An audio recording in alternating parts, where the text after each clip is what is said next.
Un momentet per fa. Empezamos. A veure si en 5 minutets vos explico un poquet el que anem a fer ara entre tots. Bueno, em presente molt ràpid. Jo soc Edu, soc d'ací d'Agullent i bueno, pues, avui hem organitzat, ara després de l'esmorzar que heu tingut, una xicoteta ruta o caminata per el poble, per als que no sou d'ací o conegueu poquet el poble, pues, pugueu conèixer-lo un poc millor. Vale? Anem a passar per els principals punts d'interès d'Agullent, com poden ser l'ermita de Sant Vicent, la Font Jordana, la iglesia o també el molí fariner. I bueno, ahí poquet a poquet pues, aniré comentant-vos alguna coseta i donant-vos algo d'informació. I bueno, vos dic que és una caminata molt suau, és pegar una volteta per a que baixi l'esmorzar. I això, per a que conegueu un poc més sobre el nostre poble, ¿vale? Si estem tots preparats, vos deixo ja continuar xerrant i demés, i aniré jo davant, si necessiteu alguna coseta, em direu, Edu, em pareu, el que siga, ¿vale? I em pregunteu qualsevol coseta. ¿Vale? I si estem a punt, comencem. ¿Vale? Anirem primer cap a la Font Jordana i d'ahí pujarem a l'ermita.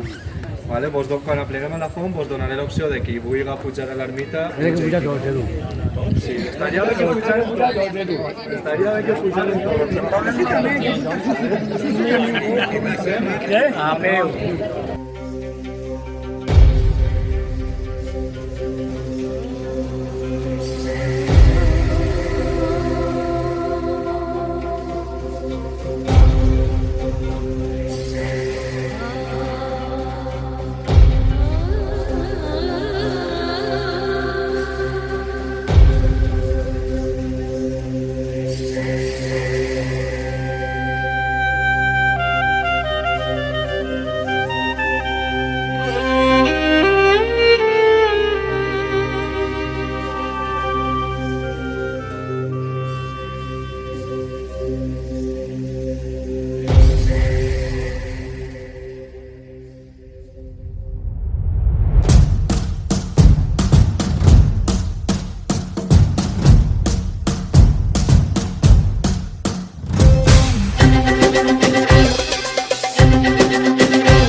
Estem ara en l'ermita d'Agullent, el que és la nova ermita, perquè si s'heu fixat, quan hem pujat, ahí baix tenim una altra ermita, que és com si diguérem l'ermita oficial d'Agullent, però que ara mateix la que li donem ús, principal ús, és a esta. És la nova que van fer després de que la xicoteta s'enderrocara fa molts anys per un terratrèmol, entonces van decidir pujar la nova a dalt, on van construir la part de la iglesia també i pues, ara també és un albergue per a grups de júniors o acampades que venen en estiu i de més i poden allotjar-se així. També l'ermita és un restaurant, té la funció de restaurant, on podeu vindre quan vulgueu. I bueno, us conto un poquet el que és la història de l'ermita i el miracle de Sant Vicent Ferrer, que com bé sabeu és el patró d'Agullent. I bueno, la importància d'esta ermita és que commemora quan celebrem tot el poble el que és el miracle de la peste, de quan Sant Vicent Ferrer va curar la peste del poble d'Agullent. I ho va fer mitjançant una llàntia, que ara veurem quan entrem, en la qual en els anys de peste del poble va vindre a predicar així i va omplir, no saben com, d'una forma que ningú coneix, va omplir la llàntia de lo que és l'oli de Sant Vicent Ferrer. Aleshores la gent del poble pujava a l'ermita per a untar-se d'oli i es curava de la peste. Entonces, tots els anys, des de que va ocórrer el miracle fins ara, fins avui en dia, la primera setmana de setembre, pues, se celebra en el poble el que és el miracle. en tot el poble, pujar en romeria des de baix del poble, des de l'Ajuntament, des de la Font Jordana, en fanalets o torxes, i bueno, doncs és una commemoració al miracle que va fer el patró del poble. Ara, si voleu, podem entrar, veure el que és la llàntia, l'ermita per dins, i bueno, també convidar-vos a tots, esteu tots convidats a la primera setmana de setembre poder vindre a veure el que és aquesta romeria i aquesta festivitat que es fa per a tot el poble. O sigui que esteu tots convidats. I l'oli només cura la pesta, el magues que no... Amén. Avui en dia ho cura tot, ja els constipats, mal d'esquena, mal de gola, ho cura tot. Així que qui vulgui entrar, doncs anem per acá dins, podem veure la llàntia nova que hi ha ara.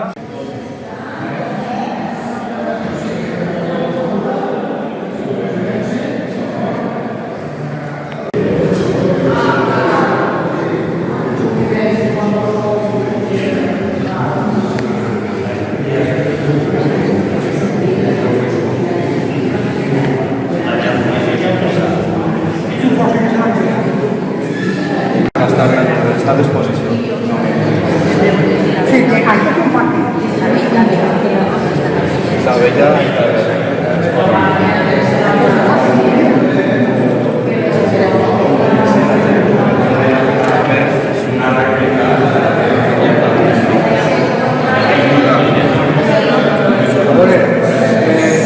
Ay, qué fácil.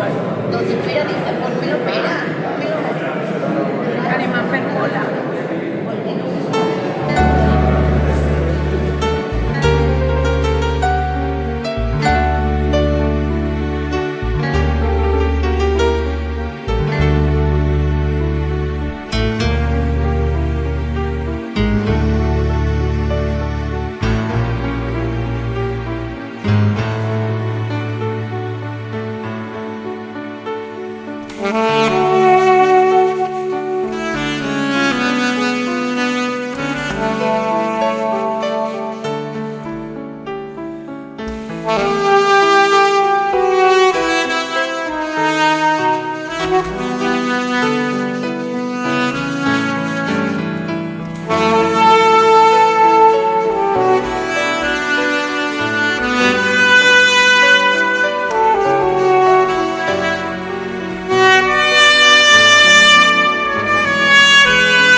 Molt ràpid a tots i a totes.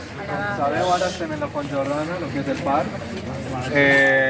Ara, conforme la vegeu, és completament diferent a com estava fa uns 4-5 anys, perquè va hi haure una reforma molt gran, però bueno, és una font que, com vegeu, està ahí, és un emblema del poble i s'enjunta amb el que és el barranc de la Font Jordana, que està a la part de baix. Així es pot veure més o menys.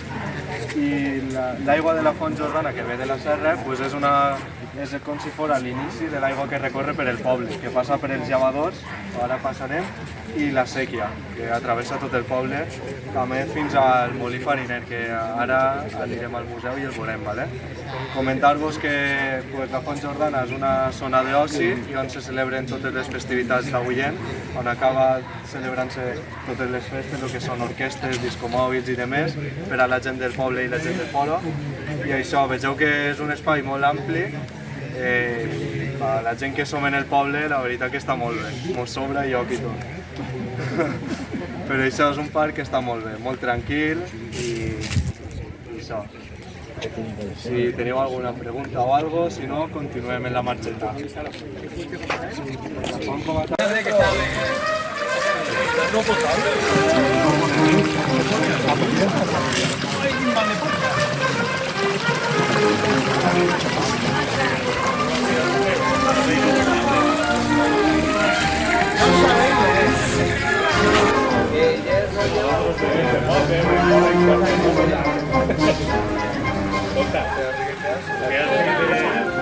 Que l'aigua se canta dins del parc que feia algun depòsit que la deixa caure.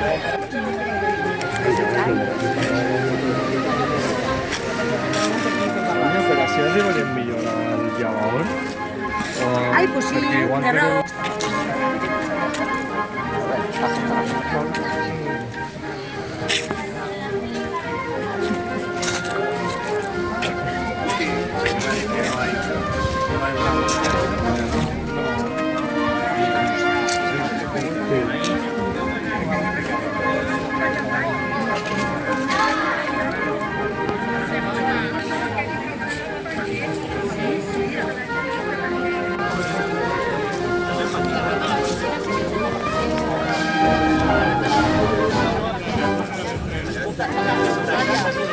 Una pallissa tota plena de trastorns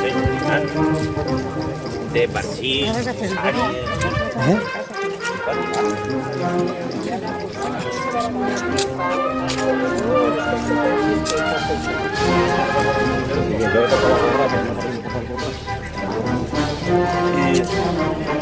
que estava allí, deixaria a casa.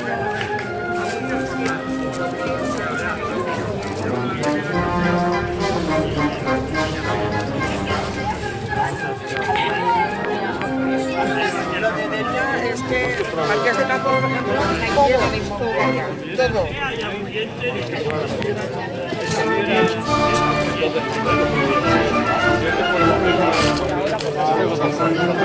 Una traje de moro, con mi amigo, luego saldría un amigo por el momento. Pero enchufado, ahí n'hi ha una bomba que l'enxufem, apaga. A veure, puc enxufar la bomba. Que yo se puede dar un botete a la mano.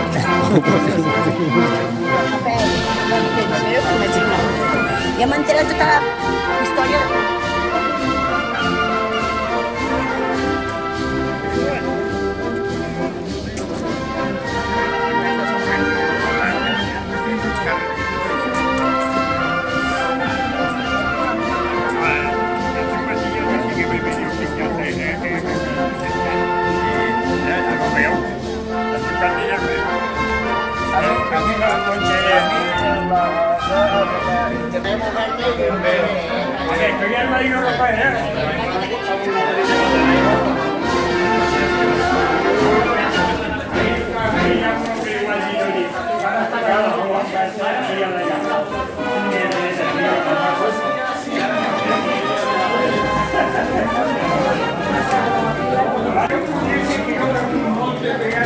El barranc.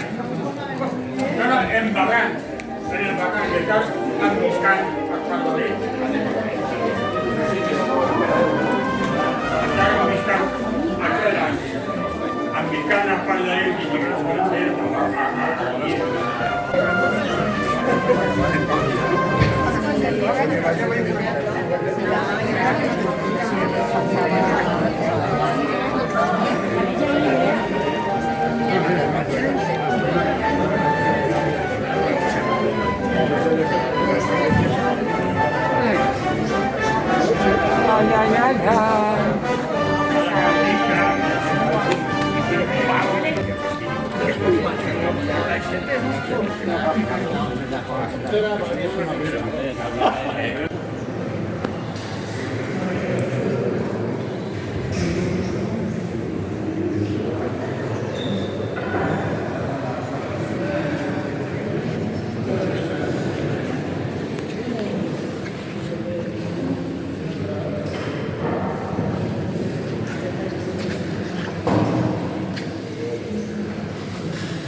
Susana, se llama el perro como el mío. Ya he oído ya. Golfo. Qué gracia. Poner un nombre raro, ¿eh? Ponerle un golfo. Sí, el meu Padre, el meu alfombra cuando era un padre guapo. I vaig fer Bocaire, que sí, puja allí i agarren el cotxe d'ell. Edu, a ver si I allà anem a Villena. Marisol, buenas, que estem en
Avui en dia la part de dalt també és un hostal d'hospedatge, la gent es pot quedar a dormir, en habitacions i demés, i també és un restaurant.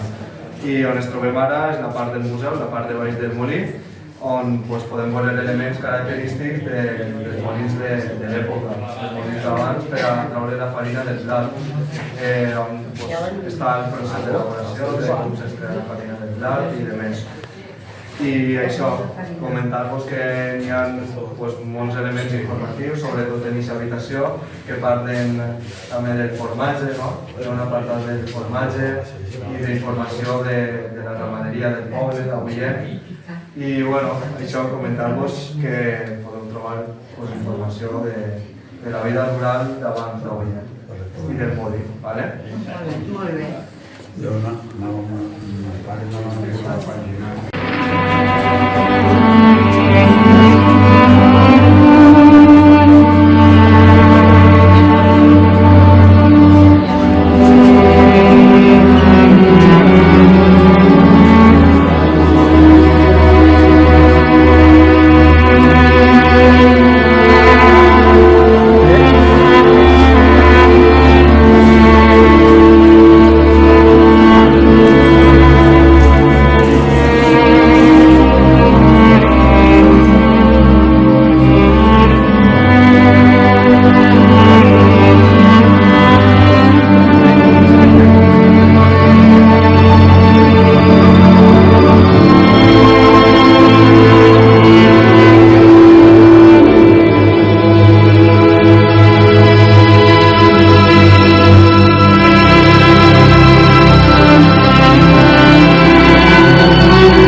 barroc, sobretot perquè es caracteritza en que aquests temples per l'exterior són molt senzills, formes molt rectes, com es pot observar en aquesta parròquia el campanar és quadrat, formes rectes, una nau central quadrat també, rectangular en aquest cas, però per dins canvia completament.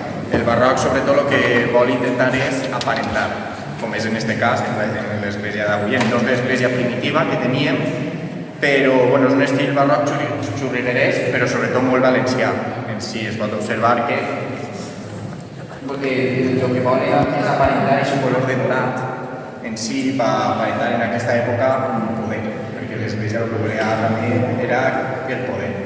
La peculiaritat que tenim en aquesta església és que la peculiaritat i la sort és que en la Guerra Civil l'altar major no el van tocar i la parròquia en si, la majoria és anterior a la Guerra Civil. Vam tindre sort. L'únic que podria considerar-se posterior són les pintures de lo que és la bóveda de la nau central, que són del 1952, que van ser pintades per Religio Soler, i després un poc de les capelles laterals, però no. Així les dretes tenim a Sant Bertomeu Apòstol, que és el que tenim al centre de l'altar. Sant Bertomeu Apòstol era el patró d'avui en dia abans de que Sant Vicent Ferrer llevara el tron, el títol, que era així el poble d'avui. És un altar que data cap a l'any 1700 i la peculiaritat és que com no és la representació del patró del poble també de Sant Vicent Ferrer, que veieu ahí a l'esquerra, si vaig a l'esquerra. I al costat un altre sant, el Sant Vicent, però Sant Vicent màrtir. Altra de les joies més importants que tenim en aquesta parròquia és este retaule d'ací. Este retaule d'ací, per sort no me l'han llevat, i està atribuït a l'escola de Juan de Juanes i representa el judici final en si. Representa un poc tot el teatre en si, des que estan les ànimes en l'infern, en el purgatori, estan fins i tot representen a arquebisbes i a obispos en l'infern. És una de les peculiaritats que van tindre en aquella època, que era un poc mal vist, però ja ho van representar ahir. I representen també un poc la balança. Tenim així un àngel que té la balança entre les bones i les males obres, i ja dalt del tot tenim a lo que seria la Santíssima Trinitat, a Déu, l'Esperit Sant i Jesucrist en si. Després, l'església primitiva començava així. Únicament avui en tenia una església molt xicoteta, que així estava l'altar major i anava fins ahí. I ja està, l'únic que el poble va anar creixent, i abans això també era un cementeri, com no, el tradicional era que al costat de les parròquies n'hi havia cementaris. Però després el poble va anar creixent i la van arruïnar tot el que era la nau central. Després sí que la capella és posterior. En l'estructura de lo que és la nau central es pot observar les finestres d'ací, que tapar també per a poder fer la capella de la comunió, perquè el poble va anar creixent i va tindre que anar fent l'església gran. Si voleu entrar a veure la capella, ara és una capella, es nota que és posterior, és intentar assimilar a lo que és l'estil de la parròquia, però es nota que no és l'antiguitat que té aquest retaule que és molt barroc. I en si la bóveda central, que hem intentat comptar els àngels i n'hi haurà vora 60 àngels o caps d'àngels en total. Per a lo que és el poble és una parròquia que té molta cosa i molt cadena per a les dimensions del poble. Si voleu passar a veure la capella,